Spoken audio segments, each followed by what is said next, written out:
So what's the best brand? Canada Goose. Louis Vuitton. Moncler. Burberry. Gucci.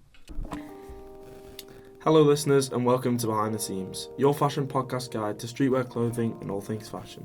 I'm your host Luke Simpson, and today we have a special guest, international reseller Dylan John, and he's here to talk to us all about reselling and his own tips and tricks of the trade. So let's get into it.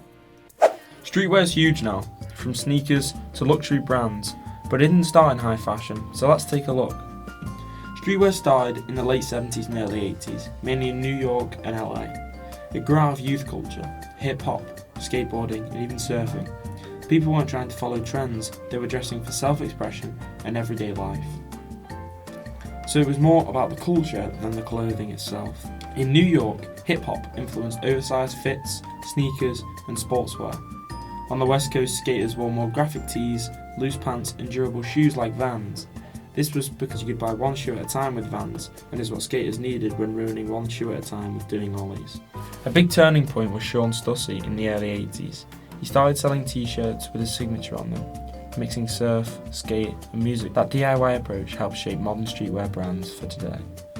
Streetwear spread through communities, small shops, limited releases, word of mouth. It felt exclusive because you had to be part of the culture to understand it, and that idea still drives through streetwear today. But let's talk about why. Why has streetwear become so dominant? A big part of it is social media. Instagram, Twitter, TikTok gave people the ability to flex their style and show off their collections to a global audience. Streetwear isn't just about clothes anymore, it's about the community, the culture and the story behind the pieces. It's all about exclusivity, scarcity and the feeling of being part of something bigger than yourself. But while the hype is real, there's also a deeper meaning behind it. Streetwear has always been about the underdog. It's about standing out, breaking norms, challenging the establishment. It's fashion that speaks to people from all walks of life. Because let's be real, the streets have always set the trends, not the runways. But here's the million-dollar question. Is streetwear dying? Some say the oversaturation of collabs and resell culture is watering down the original essence of streetwear.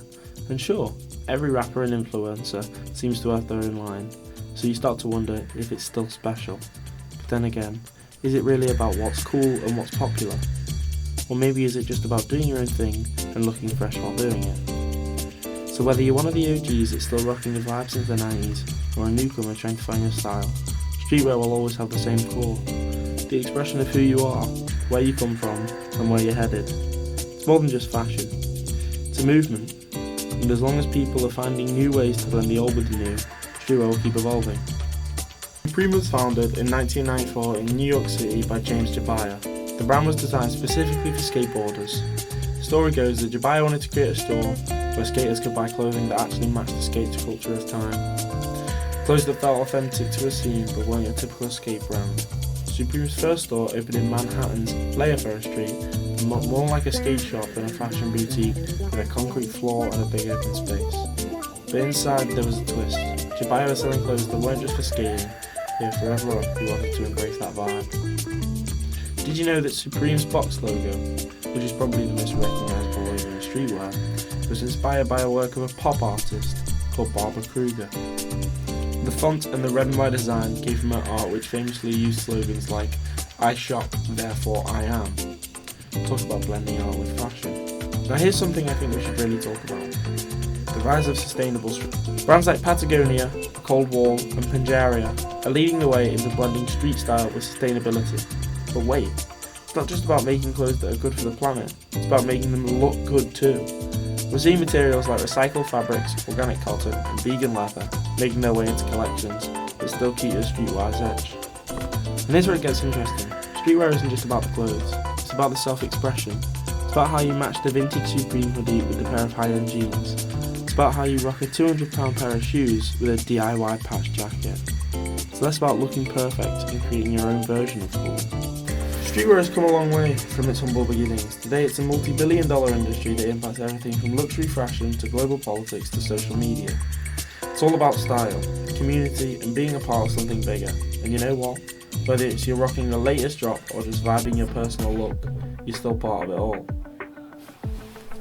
Reselling isn't just about flipping sneakers or making extra cash. It's become a powerful force for sustainability, creativity, and community within fashion. First, let's talk about sustainability. The fashion industry is one of the largest contributors to global waste. Brands like Zara and H&M have helped popularise fast fashion. Trendy, affordable clothing produced quickly. For the downside, millions of garments end up in landfills every year. Reselling extends the life of clothing. Instead of tossing out pieces after a season, they can get a second, third, or fourth life, which reduces waste and lowers demand for new production. Second, reselling creates opportunity. Platforms like Depop, StockX, and The RealReal turned everyday fashion lovers into entrepreneurs. People can build businesses from their closets, and it democratises fashion. You don't need to work for a major brand to participate in the industry anymore. Reselling also keeps culture alive. Limited sneaker drops from brands like Nike or collaborations that sell out instantly don't just disappear. The resale market keeps them circulating, letting more people access pieces that might otherwise be impossible to find. And maybe, and yet most importantly, reselling builds community. Buyers and sellers connect over shared style, shared taste, and shared values. It shifts fashion from disposable consumption to intentional curation. So whether you're thrifting vintage denim, collecting rare sneakers, or running a resale page on your Instagram, you're contributing to a more sustainable, creative, and connected fashion world. However, resellers are becoming bigger and bigger, and that's why Dylan's here today to talk us through reselling and why it could still be a viable option for streetwear fashion. Alright Dylan, so what's your favourite clothing brand and why? I'd probably go for Canada Goose because it comes with the exceptional quality and warmth in the winter, and then also the luxury side as well. Ah, brilliant. What's something you look for when buying an item of clothing and why?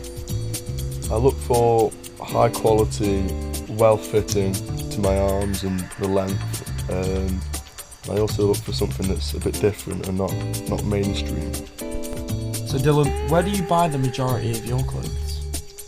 It depends on the item, either through online websites such as Moncler, Canada Goose, but at the same time I like to use Vinted for cheaper prices. What is your favourite item of clothing you own up to date and why? Probably my navy Dior B30 trainers because they're expensive and people often comment on them.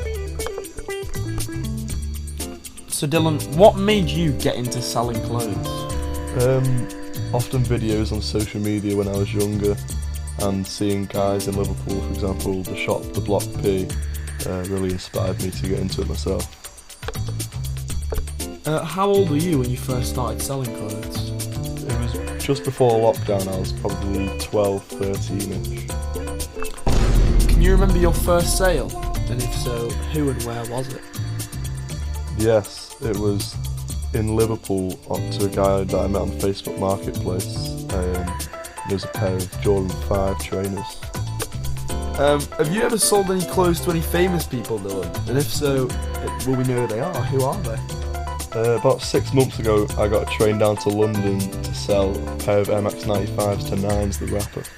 Oh wow, I do know Nines, that's very cool. What mistakes would you say people make when buying clothes for the first time? I think people follow trends too much and don't find their own unique pieces. Did you have any inspiration when it came to selling clothes for the first time? Yeah, I've got a mate from Oxford called Faris who is a year older than me, and he sort of showed me the path of how to get involved, and it really inspired me. What is your most expensive piece of clothing you own at the moment, and how much did it cost you? Probably my discontinued B22 Dior trainers, and they cost me about 1,300. If you had to describe your own personal fashion sense in 2 words or less, what would you say? Designer and streetwear. Wow! How supportive were your family members when it came to you selling clothes? My dad was very supportive. When I first started, he gave me £200 to see if I could get a business going. At the moment, what would you say your most popular item of clothing to sell is?